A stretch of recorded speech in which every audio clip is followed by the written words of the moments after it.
Bom dia, galerinha do nono ano, tudo bem com vocês? A tia Pouco está com saudades, queria saber como é que vocês estão e espero que estejam todos bem. Vamos torcer para que isso passe logo, o mais rápido possível, para que nós possamos aí voltar para a sala de aula, nos encontrar e, e ter uma vida normal de volta, tá?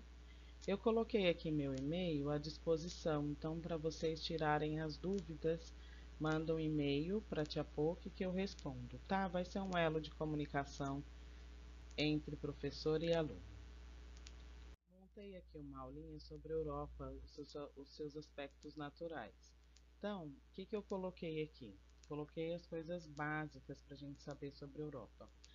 Que a Europa está localizada totalmente no hemisfério norte, ou seja, ela está acima da linha do Equador, que o seu território, uma parte pequena está concentrada no hemisfério ocidental e a maior parte no hemisfério oriental. Por que isso? Porque o meridiano de Greenwich atravessa o continente europeu, tá? A leste, a Europa ela faz fronteira com o continente asiático. A oeste, ela é delimitada pelo Oceano Atlântico, ao sul pelo Mar Mediterrâneo e ao norte pelo Oceano Glacial Ártico. O que vocês têm que saber? Que a Europa está predominantemente na zona climática temperada e ao norte na zona polar ártica. Gravem isso porque na hora que eu for falar sobre clima, nós vamos retomar esse conceito de zona temperada e zona. Aqui eu coloquei um mapa para vocês localizarem onde a Europa está no mundo, tá? A Europa faz fronteira com a Ásia e para saber os limites entre esses continentes, podemos levar em conta os aspectos naturais, que é o objetivo da nossa aula, e lembrar que existem basicamente dois acidentes geográficos, que são os Montes Urais e o Monte Cáucaso, que separam aí esses dois continentes, tá? Do ponto de vista natural, a Europa, na verdade, ela é uma península da Ásia.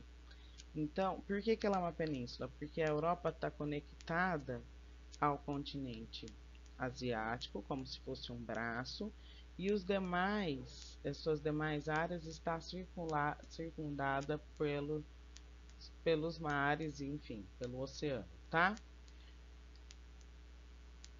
Então, a Europa é considerada, na realidade, uma península da Ásia.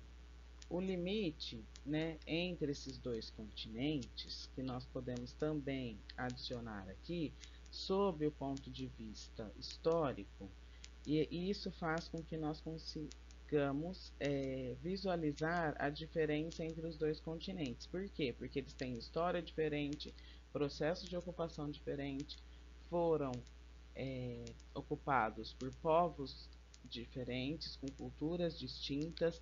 Então, na verdade, essa separação entre esses dois continentes é mais histórica do que física, tá? Lembrando que a Europa e a Ásia fazem parte da mesma massa continental. Então, fisicamente, elas estão muito unidas. E historicamente, nós podemos perceber essa distinção entre esses dois.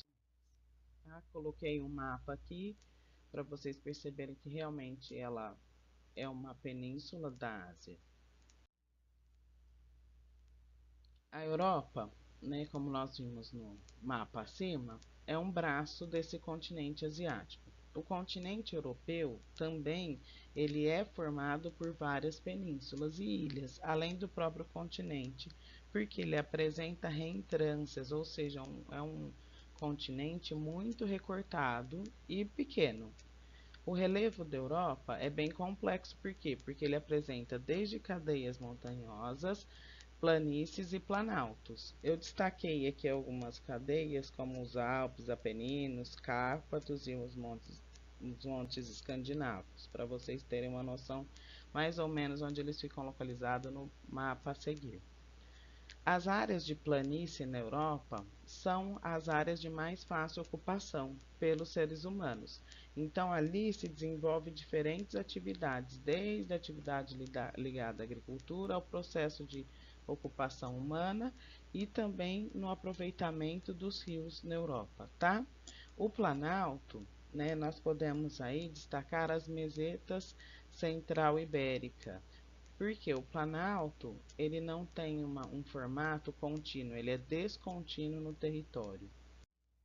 Aqui eu tenho um mapa que eu coloquei aqui para vocês à disposição, também aqui na nossa aulinha, para vocês poderem saber onde estão as penínsulas e os principais cadeias montanhosas, os planaltos, tá? E a planície também, tá ok? Queria deixar para vocês aqui lerem as páginas 230, 231, 239, 240, 241, 42. Por que que eu pulei tudo algumas páginas? Eu pulei porque, na verdade, eu comecei a falar sobre a Europa, sobre os aspectos naturais e já introduzi o relevo. A próxima aula nós vamos falar sobre vegetação e clima. Tá ok? Um beijão para vocês, até a próxima aula.